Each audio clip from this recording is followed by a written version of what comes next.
चला, आज आम्ही चाललो आहे टीटीचं इंजेक्शन घेण्यासाठी. माझं काय होत असतं ना, सतत काही ना काही हाताला लागवून घेत असते किंवा स्वयंपाक बनवताना हाताला चाकू कापत असतो. त्यामुळे म्हटलं टीटीचं इंजेक्शन घेऊनच टाकावं. 6 महिन्यातून तसंही टीटीचं इंजेक्शन एकदा घ्यावंच आणि यांना पण म्हटलं तुम्ही घेऊन टाका. यांनाही पायाला खिळा लागला होता, मग यांनाही घ्या म्हटलं. मुंडवा चौकामध्ये आम्हाला सिग्नल लागला म्हणून आम्ही थोडा वेळ थांबलो. सिग्नल निघताच आम्ही सुसाट निघालो आणि हॉस्पिटलमध्ये पोचलो. हॉस्पिटलमध्ये पोचताच यांनी गाडी एका साईडला लावली आणि आम्ही दोघेही आतमध्ये निघालो. आतमध्ये जातात हे लाईनमध्ये उभा थांबले नंबरी लावण्यासाठी. तसे जास्त काही नव्हते पेशंट, 2च होते. त्यानंतर आम्ही दोघांनी BP चेक केला. तसा दोघांचाही BP व्यवस्थित होता, कमी जास्त नव्हता. आधी यांनी BP चेक केला. यांचं झालं की लगेच मी माझाही BP चेक करून घेतला. माझाही BP व्यवस्थित होता, दोघांचा BP व्यवस्थित होता.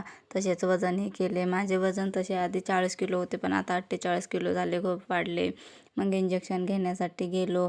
इंजेक्शन घेताना त्या मॅडम बोलल्या की दोघांपैकी एकाचंच इंजेक्शन होऊ शकतं, एक सोबत आहे असं दाखवावं लागेल.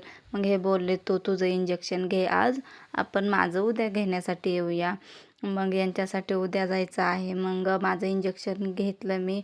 इंजेक्शन घेऊन झालं आणि निघताच आम्हाला एक आजोबा दिसले. त्या आजोबांना काही दिसत नव्हतं, त्यांना जायचं होतं बस स्टँडवर. मग मी यांना बोलले, तुम्ही आजोबांना तिथे सोडवून या, मी बसते इथेच. तसं इंजेक्शन घेऊन झालं की मला तिथे बसायला सांगितलेलं नाही. यांनी आजोबांना विचारून घेतले कुठे जायचं कुठे नाही. आजोबांनी सांगितले. तसेच मी तिथं बसले होते तेव्हा आमच्या गल्लीतील एक मावशी दिसल्या. त्या मला ओळखत होत्या, पण मी त्यांना ओळखत नव्हते.